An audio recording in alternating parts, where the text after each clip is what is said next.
What is up, guys? Welcome on back to TK's Garage. And I'm not happy to make this video. Let me just say that from the jump. Because I know it's probably, I don't know if it's going to directly affect the stock price, but it could affect the company and it could end up instituting a recall, which sucks. But, you got to call balls and strikes, man. You can't, if something bad comes out, you got to be honest about it. And you got to just, be clear. And unfortunately, it looks like somebody who's a regular subscriber of the channel went out and did a lease last year, and these leases were insane, by the way, on the Dodge Charger. That's the EV car for like $199 a month. They had some insane leases. Well, they had this car, and it went in for an update for the accelerator getting stuck. Remember that thing that came out? There was like a software update or something, but they said that was a feature. Yeah, okay. I remember that too. Well, this car literally just pushed from, I'm guessing, if I'm understanding it correctly, like an 8,000-pound truck through an intersection. Yeah, I'm going to show you what the car looks like. I'm going to talk about what happened. And then hopefully this gets resolved and we don't see more instances of this. But yeah, we'll talk about all that and more right after this.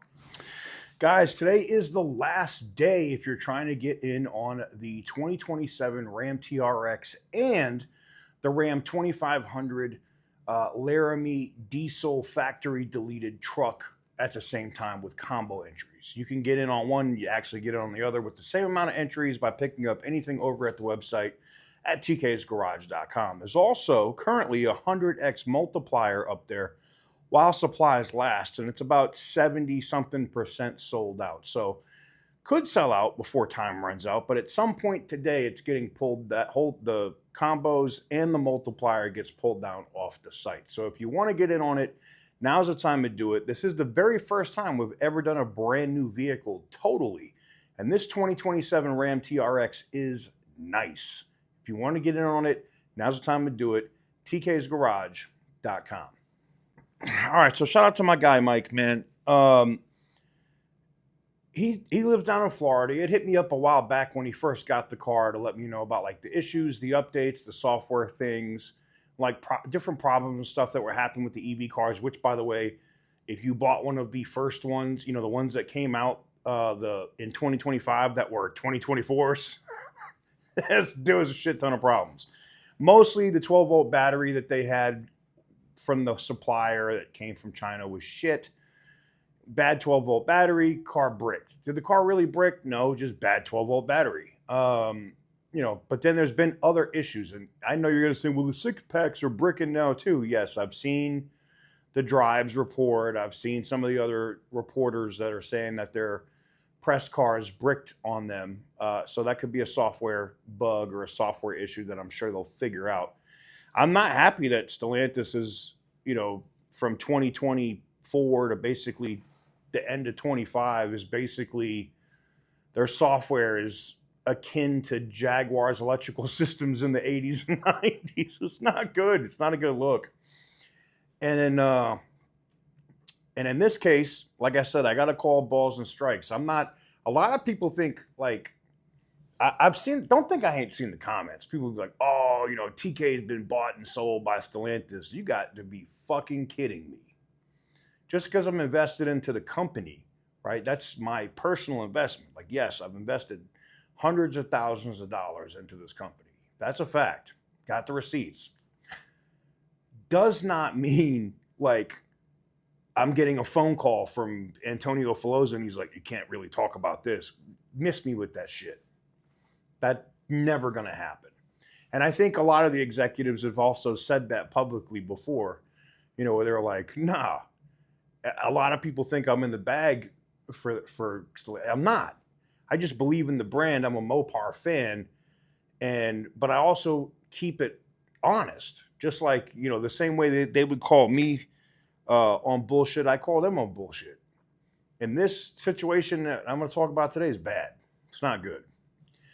So, customer has this Dodge Charger EV, and let me put the pictures up here. It's not good. All right, so this is the car. This is what it looks like as it's getting loaded on the truck. It looks like it, drove through a fucking wall, right? Basically did. Now, I don't know.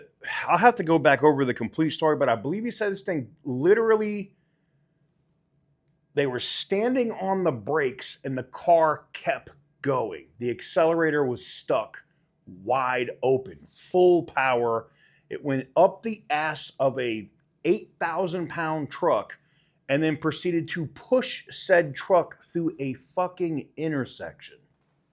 Holy shit.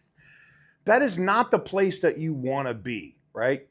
You would think that there's something in the electric drivetrain that if you're standing on the brakes, because I know this, it had to be something catastrophic break in the software, because I tried to foot brake at the drag strip in the EV car and it threw an error. As soon as I hit the brake and the gas, it just was like, doo-doo, no.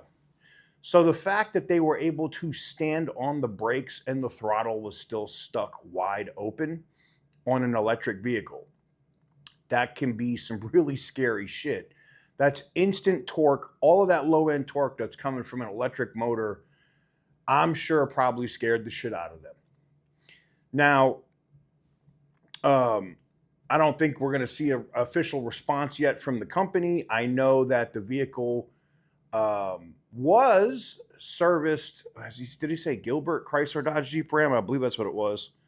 And it's going over there to the body shop. As I told him, it's an electric vehicle. Guarantee you that fucking thing is totaled. They're not fixing shit. I've seen ones with barely any damage, slight fender bender on some of these Dodge Charger EVs, and straight to Copart they go, or straight to IAA they go. They do not go back. They do not fix them and put them back on the road. And especially one like this that left the throttle open, I don't think so. I am calling attention to it though, because I'm hoping that Matt McAleer over at Dodge, and I'm hoping the guys at CTC go get that car, being that it was a lease, and find out what the fuck happened. Because this is the first instance I'm seeing of this where the throttle gets stuck wide open. But we did see that thing where they said, oh, this is a feature in case like something in the throttle or something broke. You could foot brake the car home, because the throttle would still have some power and would move the car.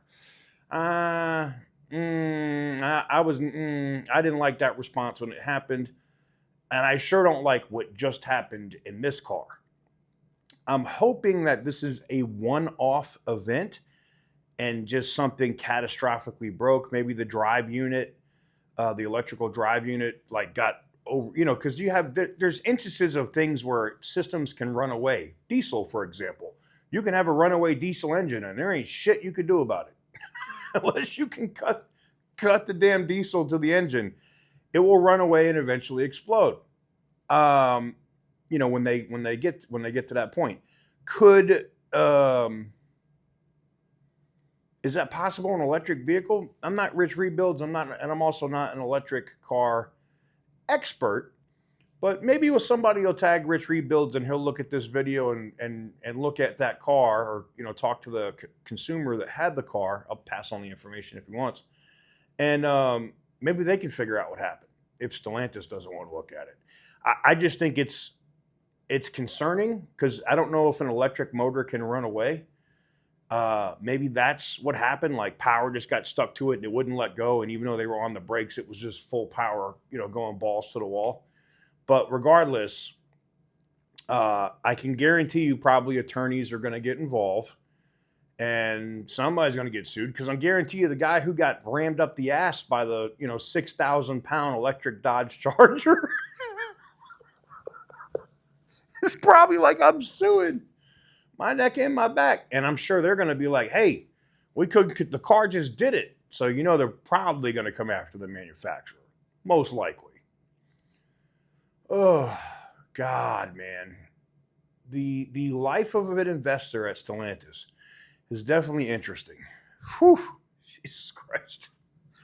Well, I will say this. Evidently, the dealership also that was servicing this car, according to the consumer, one of the things that Dodges do or Stellantis vehicles do is they'll notify you when somebody's over 100 miles an hour in your vehicle. Happened to the Green Monster. It's why we got a destruction title, because the body shop that was supposed to do the minimal work that my car needed ended up wrecking my car and then lying to me. And it took 3 months for them to fix it, right? Or they claimed they needed parts. They needed 3 months to fix my damn car after they wrecked it. But in this instance, evidently the dealership had his car up over 100 miles an hour at some point after some software update. I don't know why you would need to have a car over 100 miles an hour on a public street, but okay, I guess.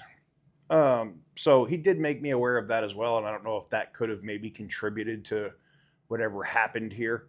But I'm sure the dealership is going to get not interrogated, but questioned by Stellantis about the service that's been going on with this vehicle, especially after they're made aware of what happened here. But yeah, if it concerns you, it sure than shit concerns me. If you have one of these EVs, though, I'd love to know what you guys think. Have you ever had an instance of that where you get off the throttle and it just keeps that same power in? I want to know. I want to know if this is more than just a one-off issue. Let me know what you guys think in the comment section down below. Give the video a big thumbs up if you like what I do, and hit the subscribe button if you haven't already. And as always, stay petty, my friends.